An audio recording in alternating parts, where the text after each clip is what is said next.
I'll do it. Bet that works. Yeah. Very cool. What was there just a setting that for some reason when you set up yours that had locked out my ability to turn on? No, there's we do so many of these that we have a format that's replicated. And for whatever reason, that checkbox was not checked off in the setup. So someone just made a mistake. Problem? It happens. So, Arthur, how many people do you expect? Is this 5, 10, 50, 100, 2? We have,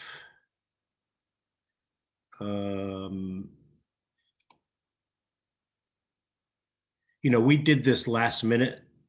Yep. Which is not a precursor for an excuse, but actually a surprising 33 RSVP'd.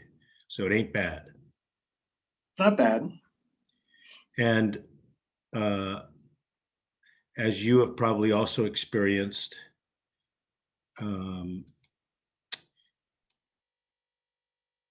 welcome everybody. Thank you for joining us today. It is a sunny day here in Florida, and we're broadcasting live from outside of Tampa and New Mexico. Thank you for, as usual, spending your valuable time with us. I have to put a couple of thank yous out there. Many of you know my friend Brando Crespi, who's not only been a lifelong advocate of saving the planet in his own way and has actually executed on it and done numerous things through his career and life, and is just a wonderful human being. He is responsible for me knowing the folks at Santa Fe Farms. And today's program is designed to talk about what's going on with climate change and CO2 sequestration and what you can do as a participant in the world, as a citizen. And we are going to talk about Santa Fe Farms and what's going on with our guest, Steven Gluckstern. I'm going to make sure, is it Steve or Steven? Steven. Yep. Steven. Steven. So we got to know each other as a result of Brando, and so I'm grateful for that. So thank you again, Brando. And today's format is what we call Luminary series. So we're just going to have a chat here, and I hope that many of you will feel comfortable in asking questions. We can't see or hear you, but you're welcome to ask questions in the Q&A or the chat box, and we'll pay attention to them. But we're going to cover in a half hour, 40 minutes, a bunch of interesting topics that I hope you'll find interesting. I certainly do. Just fascinating stuff in the context of Earth Day. So with that, I'm going to introduce you to Steve. And he's got a storied career. Many of you saw his bio and the invitation and so forth. But Steve, if you wouldn't mind just saying hello and say hello to the group, and then just tell us a little bit about your background, and then we can chat a little bit. Is that okay? Sure, great, Arthur. Thank you, and thank you for and to Brando for helping arrange this and introduce us. I'm Steven Gluckstern. I am the chairman and founder of Santa Fe Farms. Later, we'll talk about what that is. My background is 10 years as an educator, 25 years as a Wall Street guy in the insurance business and reinsurance business and asset management. A decade in the medical device business. I took a hiatus from finance and moved here to Santa Fe, where I am, where it's also sunny outside, although probably a little chillier than it is in Florida. And working in helping understand and I hope build a hemp industry that will emerge as an important industry in the United States for the last 4 years. So let's get into it. There's timely and interesting events that have happened in the U.S. Just today. Can we talk a little bit about what Biden has done and how your views on that? Sure. And actually this probably started before today. It started really when he was elected. We went through a period with the previous administration where people didn't talk very much about climate change. I mean, the activists did, but the government certainly didn't. And a lot of, I think, very sort of pro-business policies that really discounted sort of the impact that business could or would have on the environment. And when the new president, really the day after, began saying, wait a second, I'm going to rejoin the Paris Climate Accord. I'm going to name John Kerry. I'm going to do a whole bunch of things, really setting up to sort of, I think, a governmental recognition that climate change is an issue. It is maybe the issue, but it's really an issue. And, today, he announced an aggressive target to get to carbon neutrality. And it may be valuable for your listeners that carbon, what does carbon neutrality actually mean, right? What is it we're trying to get to? We normal human activity puts CO2 into the air, right? When we exhale, that's what happens, and certainly industrial activity has accelerated that. And now they're saying, well, you know what? We'd like to get it back to sort of net zero, right? So that's the word they use, so that the amount of carbon and CO2 we put into the air is offset by how much we take out of the air, right? Today we put about 50 billion tons of CO2 net into the atmosphere. And not good for us because basically it warms up our planet, and everybody sort of knows all of that story. So the question is, what can we do? He set some ambitious goals, and I think each of us, each business, each individual has to sort of figure out their own view of that. And what, as you and I were chatting before, in some weird way, you're either part of the problem or part of the solution. That's where you end up. There's not really a middle road, and so that's. I think it's very important, though. I think that, and it's not just the U.S., even though today is right, it's Earth Day and the U.S. and Biden, but I think all over the globe, you're seeing people who are beginning to recognize that this isn't a problem that, sits inside the boundaries of corporations or of countries. It's a global issue for us all. So without getting into the weeds about what the details of this movement in the government is, and without putting you in the corner, and you can decline to answer this, but this is a good thing for business and people who care about the planet, and can be perceived that way for the moment until we really understand what the context or what the content of what has been done or about to be done. No, I for sure it's a good thing. By the way, it's also good even for capitalists, right? It's not, it's good for the environmentalists, but I think that it, from an industrial standpoint, a job standpoint, an equity standpoint, there's an opportunity to build new industries around this idea that we should be more conscious of what we're doing to the planet, and this one, if we can argue whether or not it was man-made or not man-made. They're deniers, they're not deniers. But the bottom line is the amount of CO2 in the atmosphere is going up. We can argue why it's going up, but it's going up. And even the deniers are not, they'll tell you, well, it's natural causes. It doesn't really matter. We need to change. We would want to change this. And I think that you'll find more and more concern as doesn't matter that you're conservative or a liberal, you have children and grandchildren, and you want them to be able to live in a planet where you can actually survive, and where we have, healthy soils, and we have drinking water. And those are all related to this issue. So I don't want to suggest that it's a perfunctory conclusion that CO2 in the atmosphere is bad, but I think we can pretty much agree that it going up is not a good thing. Yes, it's higher than it's ever been today already during the very small period that humans have been on the earth. And remember, we're like we're at the last very end quarter inch of a story but we've, and there's no question that we're contributing to it. We can argue whether that, but as you said, the amount of particulates and the amount of it in the air is there. And, there are plenty of obvious signs that tell you that increase is not good for us. Yeah, we can talk about it a little bit later, but if you just watch a couple of the recent shows on Netflix and so on, even if you don't feel necessarily convinced that everything that they're saying is supported by fact, it certainly paints a picture that we ought to be considering these things, and that there are effects that are a byproduct of global warming or climate change or CO2. I mean, I don't think that's, anybody can take any side of the argument. What's the old saying? Where you stand often depends on where you sit. But I think it's a pretty comfortable place to be to see that there's a problem. Yeah. So we talked about this before, but I have a interest in ocean conservation and apex predator sharks and all that business.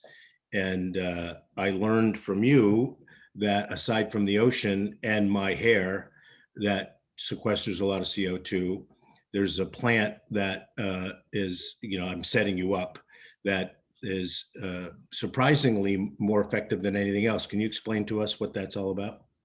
Sure.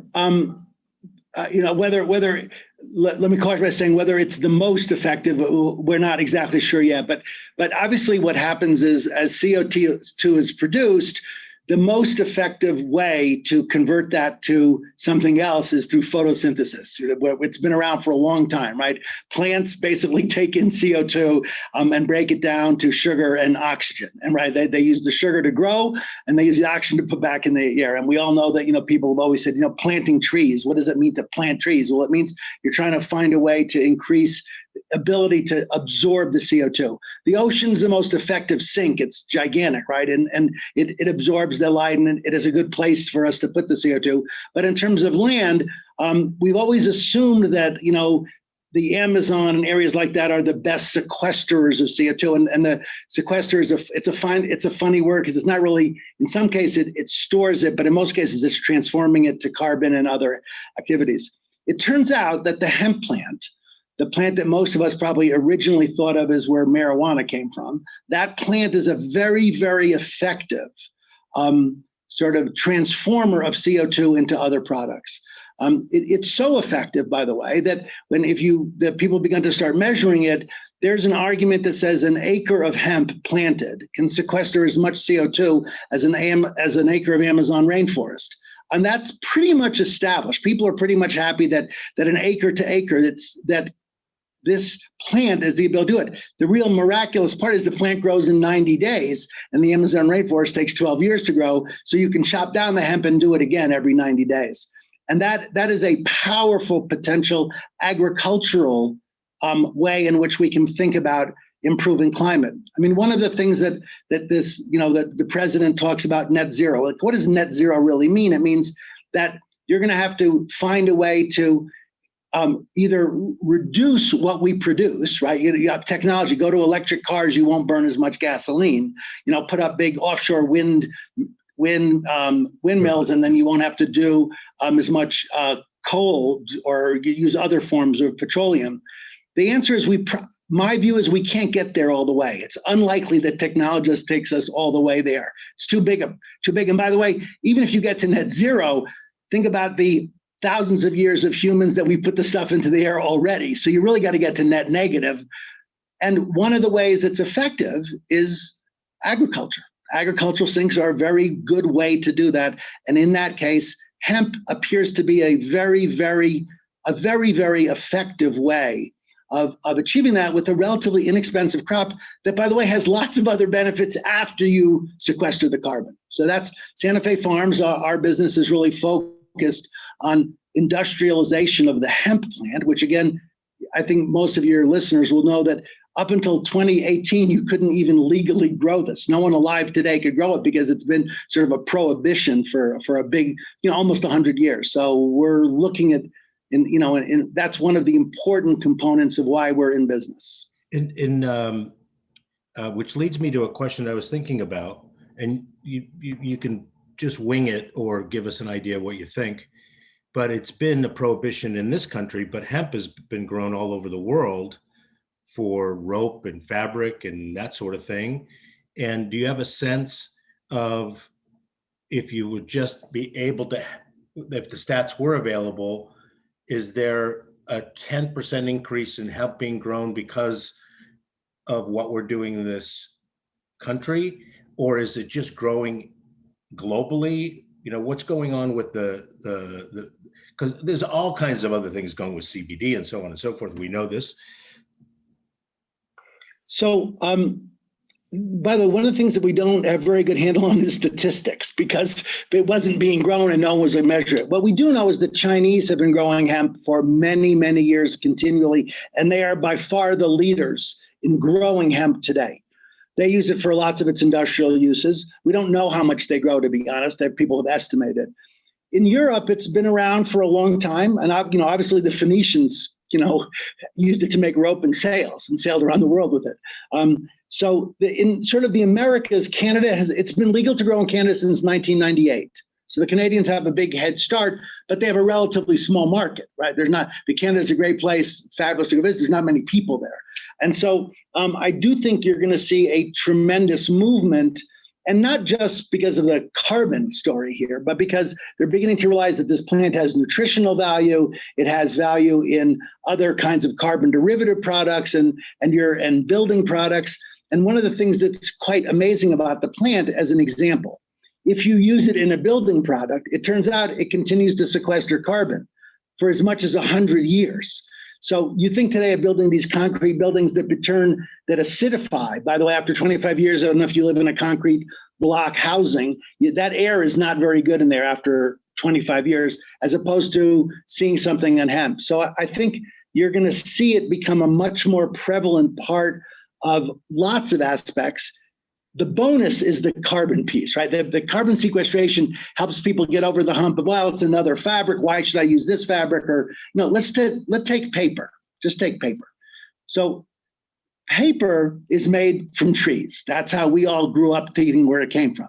It's actually made from pulp, right? Which is made not only in trees, but in other, bamboo, and hemp also did it. And fabric, rags, yeah. Yeah, that's what it's made from. By the way, it's about between 30 and 50% cellulose, which is the part of the tree that you actually use when you make pulp. Hemp is 85% cellulose on average. So you say to yourself, why is it we make paper from timber? Because you know what?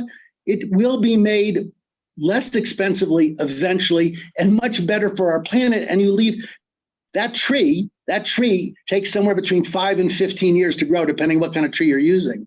And hemp takes 90 days to grow. So there are things like that I think are going to contribute this rebirth of discovering something that was really not discoverable for 100 years because we prohibited it in the United States. And, we prohibited it because people cleverly thought, about marijuana, it's a gateway drug, so we shouldn't grow this plant. And that was not really, by the way, why it was.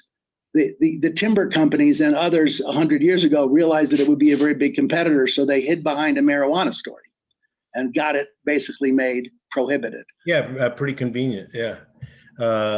So I want to get into how you came about learning and understanding this to the point that you have, but for the moment, and we didn't prep this, guys, so Steve may not have an answer, but in the meantime, being that it's Earth Day, one of the things that I've discovered from just frustration and having I can do a little commercial here, the 200 some odd family offices at the UN in 2019, my frustration was that people were talking about how bad everything was, and no one was stepping up off the stage and saying, I have a solution. And so I think the thoughtful ones of us would say, I don't know what to do. Tell me what to do and I'll do it. So what can people do now is in one or two things that you can think of to help the planet? Well, so we haven't prepped this. So this is a little off the cuff, but obviously we've thought about this a lot, right? So obviously each individual has their own sort of view of what responsibility that they want to take in that. And you can say, I want to reduce my own personal carbon footprint, and I'm going to do this, and I'm going to recycle my trash, and I'm going to compost, and I'm going to try to, I'm going to buy less meat because the development of meat, and so I think there's a whole set of personal things that people can do, and I think there's no right or wrong there. I think people live by their own, you make your own judgments of what you want to do. I think, obviously, I think our government is setting up a set of standards which make sense and telling businesses, listen, I need you to reform how you do what you do. And obviously, energy usage is a giant one, right? So why are we seeing all these big windmills and why are we seeing solar panels? Because someone has said, you know what, that is a better way to generate energy. full stop. And that fossil fuels are among the worst things we do in the burning of those from an environmental perspective. It may not be the worst for other things. And so you'll see, I think that's on the one hand, what I think any individual can do and what businesses can do.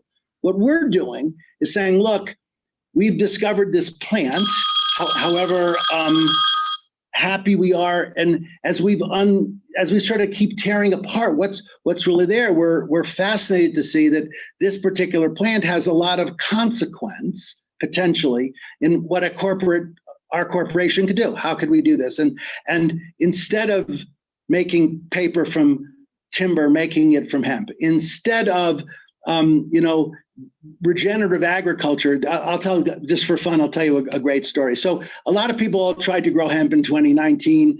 We grew way too much of it for what we had uses, and all kinds of farmers found out they had all this biomass and couldn't do anything with it and said, wow, this was stupid, right? We ended up in a lot of people's businesses didn't work well. Well, we were out in Salinas, which is probably the most fertile land in the United States, where they grow all of our vegetables and produce, and probably a very good place, by the way, to grow hemp. And we talked to a farmer that did a little experiment, not intentionally. He grew 3 acres of hemp out of his 750 acres, and he grew it. He couldn't sell it, so he says, the hell, I'm just gonna till this back into my soil because it's got carbon. I know, who knows? One session, one grow, tills it in, and then he went back to planting his garlic. He's one of the largest garlic farmers in the United States. And we were out there with him last week. He says, it's as if I did an experiment on that 2.5 acres, because if you look right on the lines, my garlic is 50% larger today in that 2.5 acre Blake. Everything else identical, because I just didn't pay attention to it. And that's that exact block where I tilled under the hemp, right? So, I think that we haven't talked much about regenerative agriculture, but I think they're going to see. And so for us as a company, we're focusing on what can this plant do. By the way, we're capitalists, so we want to make money doing it. This is not just an altruistic exercise. Yeah. But we're realizing that the plant has a lot of power to help, I think, both be, do well and do good. Do well and do good. And that's part of, I guess, where I'd say. So, corporations have responsibility, individuals do. We as a company are trying to figure out how to both make money and minimize our own carbon footprint, and in fact, make it negative to help think about these technologies. Yeah. I have to ask, is the farmer going to plant another few hundred acres of hemp? Really interesting. And here's the answer.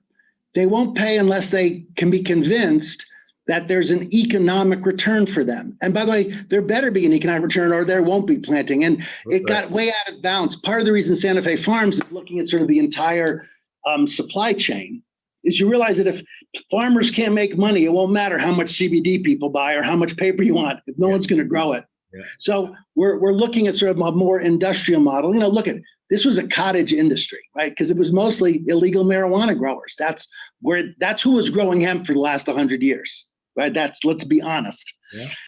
And now it became legal.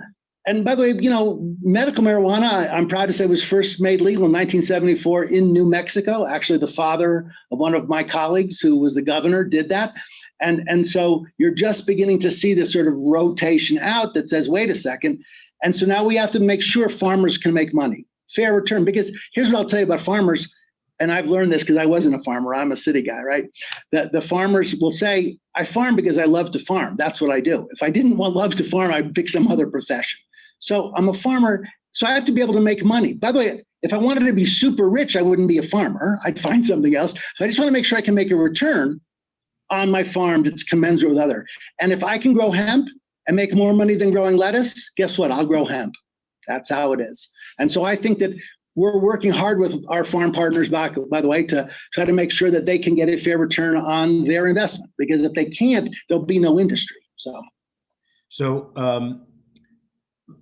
let's go ahead, if you don't mind, talk about the genesis of how you got involved, because I think it's a fascinating story. And, one of those life stories that, you couldn't have planned it, like not even predicted or planned it, if you don't mind sharing with us. Sure. So, I mentioned earlier, I was a teacher for a decade, and then I went back to school, and I decided that I would learn about finance, and I had an interesting and diverse career on Wall Street in the insurance business, and did that.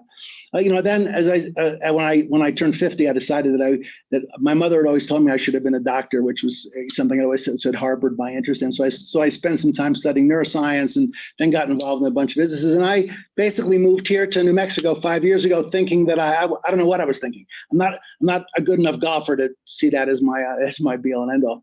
And I came across two young men who were working in landscaping, and they are very, very smart, and said to me, Steven, do you know anything about hemp? I said, yeah, I smoked it in college or something. So I said, that's what I think I remember about it.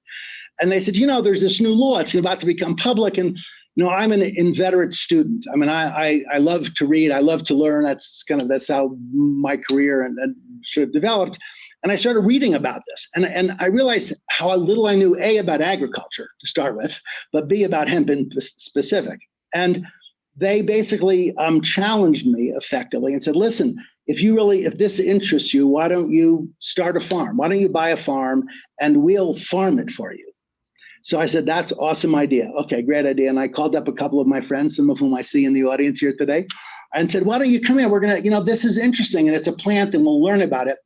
And, I was a typical city kid. How hard could farming be? Get some seeds, put them in the ground, I guess they grow. Not long into sort of the story, my two partners, these two young men, called me up at early one morning and said, Steven, you ever seen 100 million grasshoppers in one place? I said, no, why? They said, get in your truck. So I drove down there, and I said, where's all the plants that we planted? And they said, yeah, they're inside the grasshoppers. That's why we brought you down here. So I said, wow, well, maybe I ought to step back here and figure out. And so we pulled in our horns, and this was about 2.5 years ago, and said, really, what's going on here? What's really happening? And what if hemp is going to reemerge and is effective at CO2 sequestration, and is effective as a paper substitute, and is making carbon, what has to happen? And sort of took out a napkin like all entrepreneurs do, and sort of drew a little picture on the back. I said, this isn't about building a business. This is about building an industry, because this industry stopped, right? When it was prohibited in the 1920s. So all of a sudden, and who was in the industry were a lot of black market marijuana growers. That's who was sort of showing up saying, I know about hemp. And so that's sort of how I got into it. And every day I learn more. Attracted, obviously, a few more investors, attracted some very talented agricultural specialists, people who understood this. And now we're on a very interesting trajectory, because the truth is that there are not a lot of traditional business people who've yet shown up in this sector. They will get there because it's too big a sector. And to be very honest, it reminds me of many, many years ago when I was recruited to start a reinsurance business. And very few people, including me, knew what reinsurance was. It was a backwater. And so the people in it didn't want other people to really know about it, because it was an amazing business.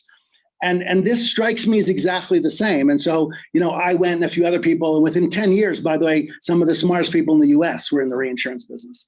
I predict that's what's going to happen in hemp, by the way. Same thing, which is people are beginning to say, wait a second.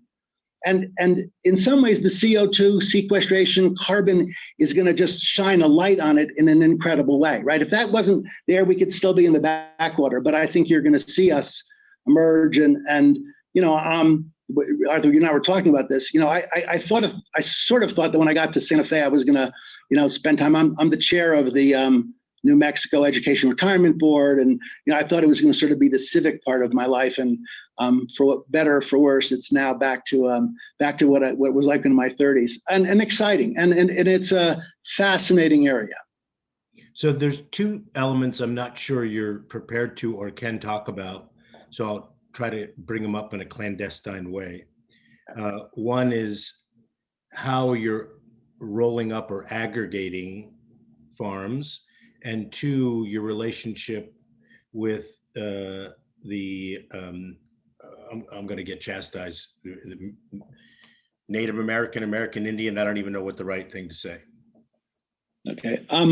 Two really important things, and thank you for bringing them up. Well, the first one is, so one of the things that I realize is that I sure as hell wasn't a farmer, and and so the trick here was going to be, could you find farmers who are good at what they do and know the land, multi-generational farmers, and help them grow? So we're not acquiring land, we are acquiring relationship with farmers. And what we've concluded is we want to find the very best farmers in the United States with the best land and the best infrastructure and work with them to grow hemp.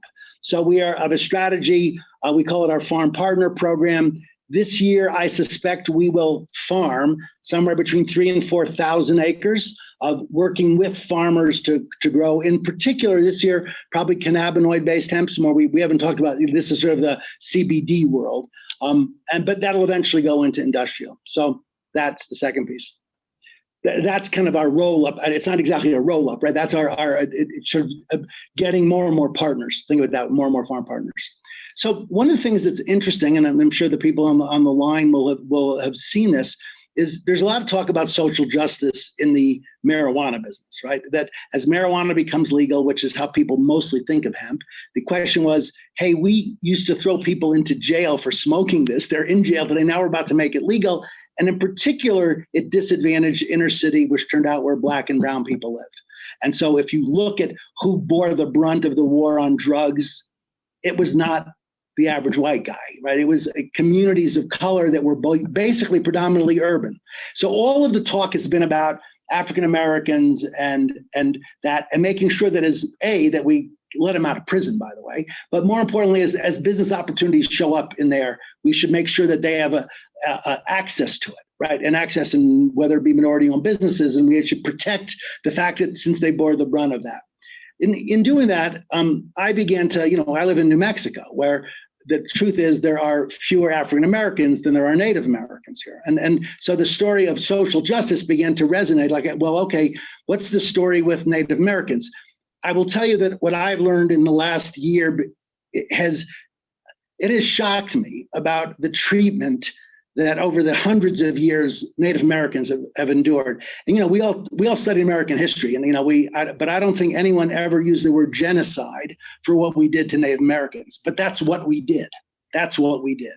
And so we were thinking about the social justice issue, and the way I sort of glibly put it is, we get today the Native Americans got the three addictions: gambling, alcohol, and tobacco. That was kind of where they got relegated to.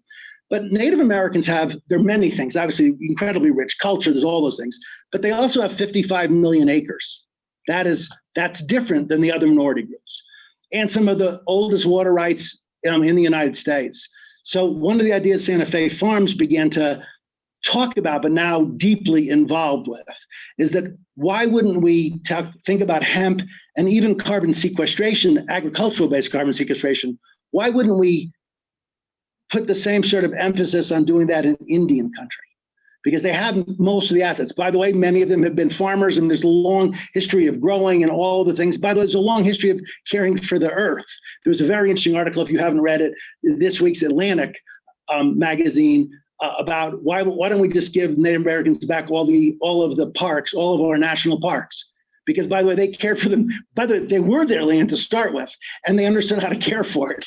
So we are focusing our effort to try to bring as much opportunity in what we're doing to Indian country. And to that end, we're working with the federal government. We're working with a number of the local tribes. I'm actually going to go spend the weekend with the chief of the Osage Nation this weekend.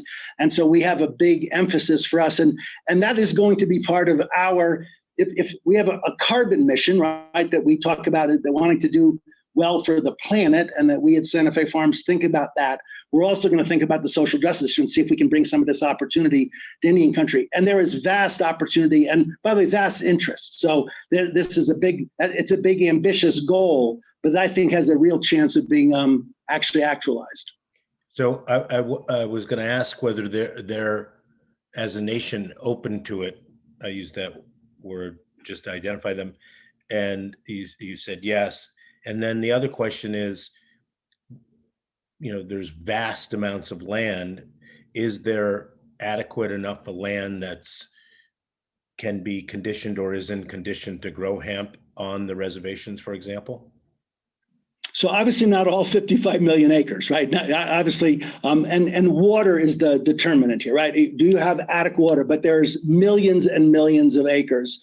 and think about the whole Northwest and all the Indian tribes that are there, where there's more than adequate water. I mean, this is like a fantasy. I'll add, you could imagine taking drones full of seeds and running up and down those areas. But a lot of it wouldn't grow, but a lot of it would. And then if all you did is take tractors and till that back into the soil, you're going to be repairing the soil. I mean, the restorative act. So even forget whether you made paper out of it or building products or anything else. This is part of a cycle that I think could be very, very interesting, and provide another source of income for Indian country that could be powerful and fits in an ethos. By the way, my ethos of what I want for Santa Fe farmers, but also in the ethos of the thousands of years that Native Americans have been on the land. Their attachment to the land is fundamentally different than ours. We all arrived here on boats and sort of got here and industrialized and colonized. You're talking about an ethos that's thousands of years with the land. I mean, we were joking. Think about when we were kids, or not even kids, young adults. There was, remember we were polluting our rivers, and there was a picture of there was always that canoe with that Indian with the tear in the eye, right? Yeah. That was how. How could we not? That was our introduction. Unbelievable that was so permanently in. For those of you that are our age, can remember that. I mean, how could you forget that? It's like brutal. Yeah. So in the how you're going to come back and we're going to talk about Santa Fe Farms specifically as an opportunity, as an investment, and so everybody on the call, you'll hear about that. But talk a little bit about where you are now in terms of a business. Sure. So again, we're only 2.5 years old, because that's kind of where we got started. And remember that also, I would say, in fairness to us, I thought with two young men I was going to be a farmer. I don't know what I was thinking, but somehow I thought I was a farmer. And then those grasshoppers convinced me that wasn't the right strategy. And we then sort of laid out on a chart what we really thought we needed to do to really bring this industry, bring it really to the 21st century where we are. So we've raised about $10 million over the course of the 2.5 years, all from friends and families. I mean, all from people in small amounts that we know. And so we now have our footprint. We sort of know what we're doing. We bought a couple of small companies. We actually own probably either the first or second best known seed producer in the United States in hemp, called High Grade Hemp Seed, out of Colorado. And so we sort of got we've got an architecture laid out with a lot of bubbles that are empty, but we know what needs to go in there. So think about, we're going to grow this plant. You then have to process it, because interestingly enough, you don't use it in its original form. You got to turn it into something else, whether it be oil or seeds or building products. You got to sort of transfer it, and then you got to figure out how to go and market those products. Do you take them to the market yourself? Do you make your own CBD line, or do you sell them to a manufacturer? So think of these sort of three broad pillars. It is now time for us to step on the gas, right? It is now that I think we've architected it. And so we're finishing up this last little round. I think there's maybe 25 of our small units left to go. That will be the last of our friend and family round. And then we will likely go and I'm not exactly sure yet. I'm heading to New York to talk to some people next week, but I think you're going to find us going to the market to raise somewhere between $100 and $500 million, which will be sort of aggressively institutional to basically, there are a lot of things I don't like about Cargill, right? But Cargill is a model of what a serious agricultural industrial company looks like. It's an adult company. It's an adult company. And someone's going to build the Cargill of hemp. And I leave off the bad parts of Cargill we might not like, but someone's going to build that, and there's no reason it's not going to be Santa Fe Farms. And so that's kind of where we are in that sequence. When a month from now, when we do the next conversation, Arthur, I think we'll have a little bit more architecture around that and be able to talk specifically to some of the family offices about what that looks like and where that's going to go. But we're going to build a big business. There's no doubt. And, you asked me a little about myself. The one thing I left off, but I'll share now, is that I've built a series of multi-billion-dollar businesses before. They weren't in agriculture, but I was able to do that with some very smart people and the support of some very important institutions. And my guess is this. My wife was asking me, how many more of these am I going to do? I sort of said, okay, this is the last one.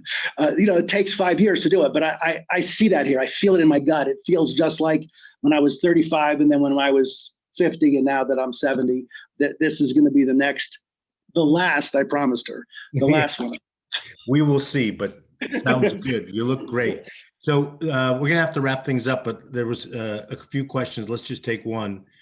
There's a little narrative with the question. The best model for sequestration of carbon by plants, of course, is the billions of years that preceded human activity, and the preservation of biomass in the Siberian tundra are the obvious examples. The problem is that all of the carbon eventually is at risk being released as CO2. So how can we sequester in plants? How can sequestration in plants be made permanent, short of just burying it all where we can't reach it? So by the way, not releasing it's the best way to do it. This is I say it's Charles.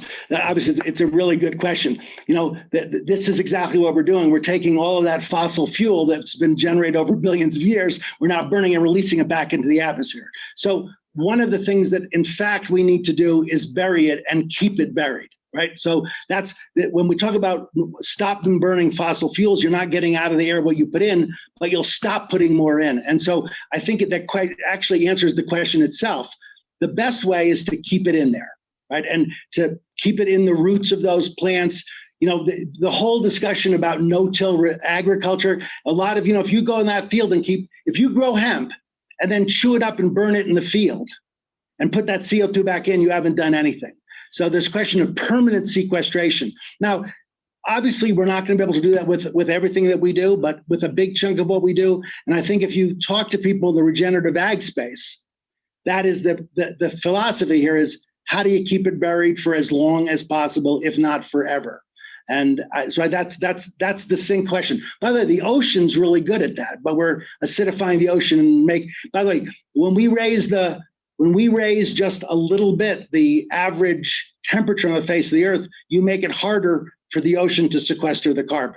That's the problem of sort of it's a cycle that gets worse over time, not better. So I don't know, and we're gonna have to find new technologies. Obviously, technologies that make us not use what's in the soil would be the perfect technology. I'm gonna ask this question because we haven't spoke since I mentioned it to you, but were you able to connect with my friend Lara Stein from TED Talks and her company BOMA about regenerative ag?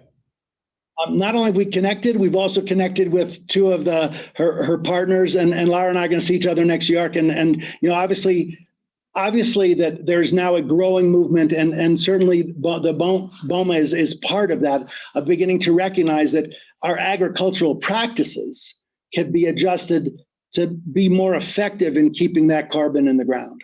Yeah, well, I don't mind saying publicly, Lara's a great friend and a superstar, as are all her partners. They are just amazing people. So enjoy that. One of whom, by the way, randomly moved to Santa Fe, who I had coffee with last week. That's so awesome to hear. That's awesome. And of course, Brando knows Lara. So super, super cool. Everybody just be sure to stay tuned. We're gonna, I think it's a couple weeks out, have Steven back and talk in depth about the opportunity to be an investor in Santa Fe Farms, and you get meat on the bone with that. In the meantime, we're going to connect you, and so you can feel free to speak with Steven about that in the interim if you care to. And since this has been recorded, you're welcome to share it with others if they'll benefit from it by viewing it on the Family Office Insights YouTube channel. And really, really grateful for you spending more time with me today, Steven. I've learned more every time. And my pleasure. Yeah. And as I always say, excuse me, thank you, Pamela. Thank you all, the Family Office Insights community and our friends, for spending the only thing you can't make more of with us, and that's your time. Till next time, thank you. Thank you, Steven. Thanks a lot. Take care.